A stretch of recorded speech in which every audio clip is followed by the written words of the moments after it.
subscribe, like, share videos and enjoy physics classes by Shailendra.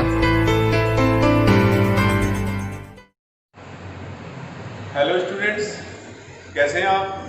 स्वागत है आपका physics classes bye Shailendra sir Sikar में। देखिए बच्चों, हम डिस्कस कर रहे थे समांतर प्लेट संधारित्र की। हम समांतर प्लेट संधारित्र यानी कि पैरेलल प्लेट कैपेसिटर की कैपेसिटेंस धारिता ज्ञात कर रहे थे, जिसकी एक एप्लीकेशन हमने पिछले वीडियो में पढ़ी थी। बच्चों, उसी की सेकंड एप्लीकेशन पे आज हम डिस्कस करने वाले हैं। तो सेकंड एप्लीकेशन में हम प्लेटों के बीच में वायु या निर्वात नहीं लेकर एक एप्सिलॉन m विद्युतशीलता का माध्यम लेंगे, जिसका परावैद्युतांक एप्सिलॉन r होगा। तो देखिएगा, आज का नया टॉपिक समांतर प्लेट संधारित्र की धारिता जबकि प्लेटों के मध्य एप्सिलॉन m विद्युतशीलता का माध्यम पूर्ण रूप से भरा हो। देखिए बच्चों, सबसे पहले हमें डायग्राम की सहायता से इसे समझना होगा। हम समांतर प्लेट संधारित्र की दोनों प्लेटों को यहां दर्शाते हैं। हम जानते हैं दोनों प्लेटें समान क्षेत्रफल की होती हैं। माना इसका क्षेत्रफल a और प्लेटों के बीच की डिस्टेंस स्मॉल d है। दोनों पर आवेश का परिमाण समान होता है, किंतु प्रकृति विपरीत होती है। तो बच्चों, पहली प्लेट पर हम धनावेश दर्शा देते हैं, जिस पर आवेश मान लीजिए प्लस q है। दूसरी प्लेट पर समान परिमाण का ऋणावेश,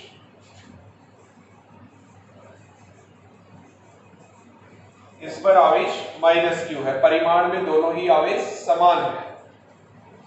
इसका पृष्ठीय आवेश घनत्व सिग्मा है। प्लेटों के मध्य जो माध्यम लिया गया है बच्चों, उसकी विद्युतशीलता एप्सिलॉन m दी गई है। देखिएगा, हम सबसे पहले विद्युत क्षेत्र ज्ञात करते हैं। विद्युत क्षेत्र ज्ञात करने के लिए हम दो बिंदु इमेजिन करेंगे। एक बिंदु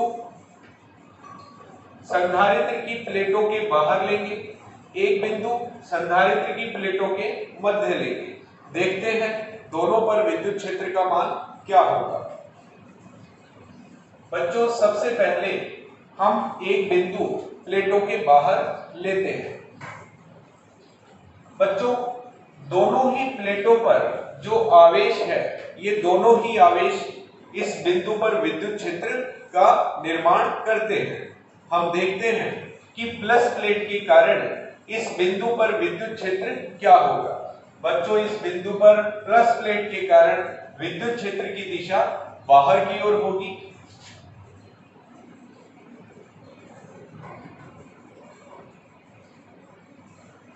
इसका मान होगा sigma upon 2 epsilon m। Epsilon m यहां माध्यम की विद्युतशीलता है। बात करते हैं माइनस प्लेट के कारण इस बिंदु पर विद्युत क्षेत्र।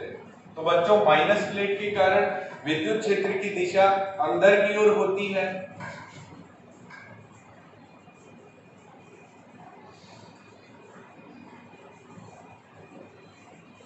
क्योंकि दोनों पर आवेश का परिमाण समान है, पृष्ठीय आवेश घनत्व सिग्मा समान है, तो बच्चों विद्युत क्षेत्र का परिमाण तो समान ही होगा, किंतु दिशा एक दूसरे के विपरीत प्राप्त होती है।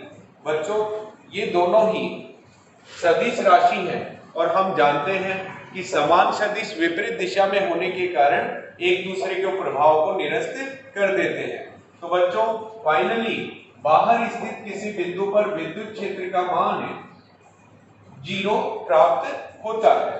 बात करते हैं, यदि हमारा बिंदु प्लेटों के मध्य उपस्थित होता है तो विद्युत क्षेत्र क्या होगा।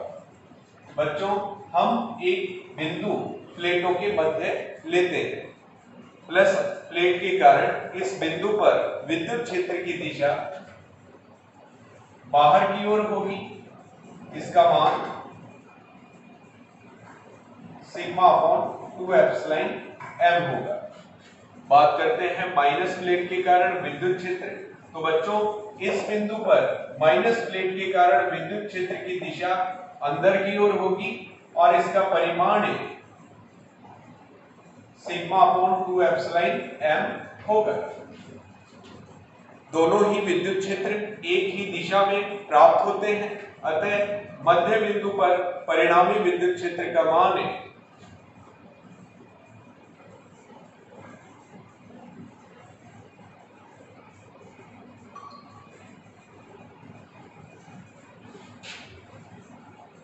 जुड़ जाएगा क्योंकि दोनों की दिशा समान है।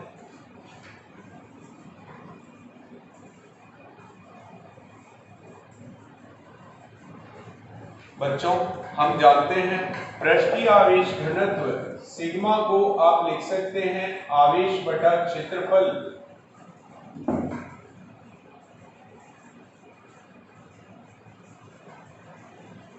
तथा हम जानते हैं परावैद्युतांक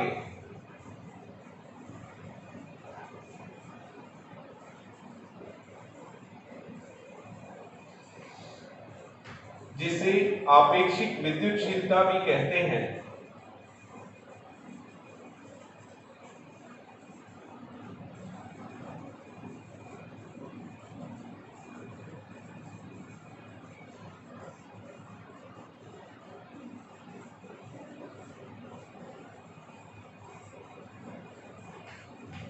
बच्चों एप्सिलॉन आर का फॉर्मूला होता है epsilon m upon epsilon naught, अर्थात निर्वात की विद्युतशीलता के सापेक्ष किसी माध्यम की विद्युतशीलता ही आपेक्षिक विद्युतशीलता कहलाती है।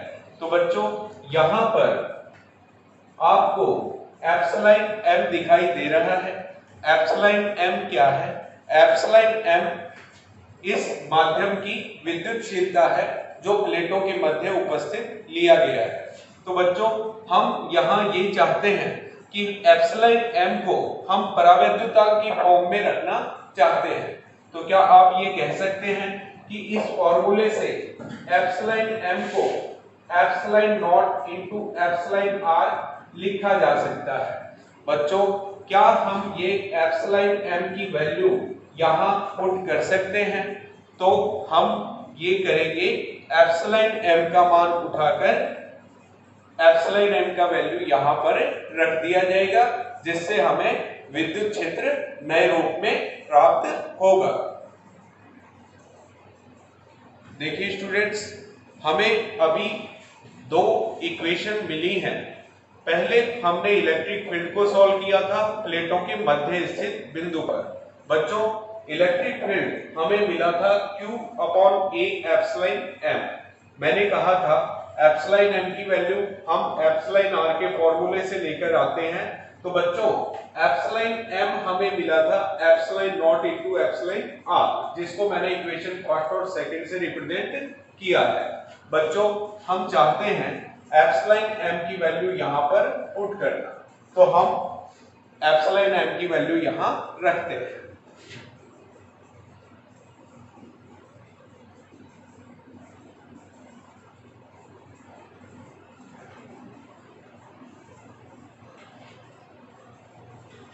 अभी हमने इलेक्ट्रिक फील्ड को सॉल्व किया है।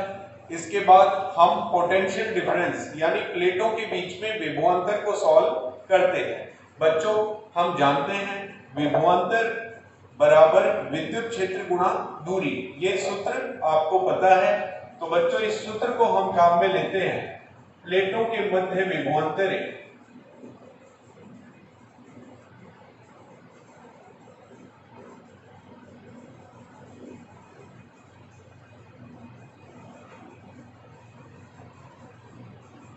विद्युत क्षेत्र गुणा प्लेटों के मध्य दूरी।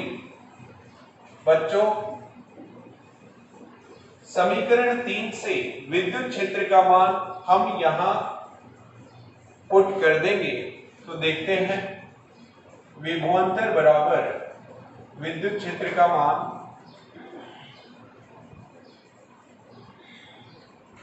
हमने रख दिया है। जैसे ही विभवांतर ज्ञात किया जाता है, हम हमारे मेन टॉपिक यानी कि धारिता, हमसे धारिता पूछी जाती है, तो अब इस विभवांतर का मान हमारी फाइनल स्टेप यानी कि धारिता में रखते हैं। बच्चों, धारिता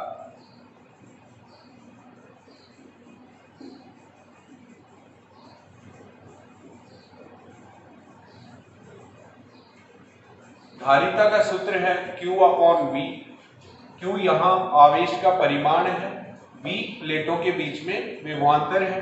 तो बच्चों, विभवांतर का मान आप यहां रखते हैं।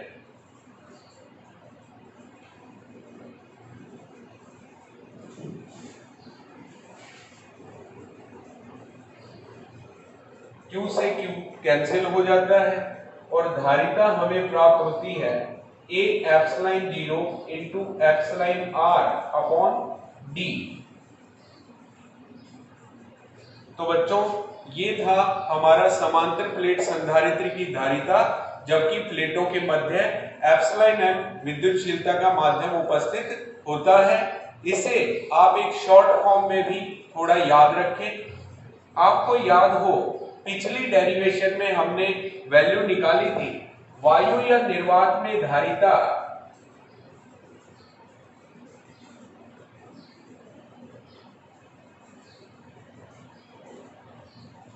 हमें ये प्राप्त हुई थी। ये C0 का मतलब वायु या निर्वात में समांतर प्लेट संधारित्र की धारिता A epsilon not upon D थी। तो बच्चों, इस फॉर्मूले को हम यहां यूज करके लिख सकते हैं, नवीन माध्यम में धारिता बराबर वायु या निर्वात की उपस्थिति में धारिता इंटू एप्सिलॉन R। तो बच्चों देखिएगा, एक रिलेशन आपको हमेशा याद रखना चाहिए कि किसी नवीन माध्यम में वायु या निर्वात के स्थान पर अन्य कोई माध्यम है, तब किसी नवीन माध्यम में समांतर प्लेट संधारित्र की धारिता बराबर वायु या निर्वात की उपस्थिति में धारिता गुणा परावैद्युतांक। ये सूत्र आपको याद रखना चाहिए।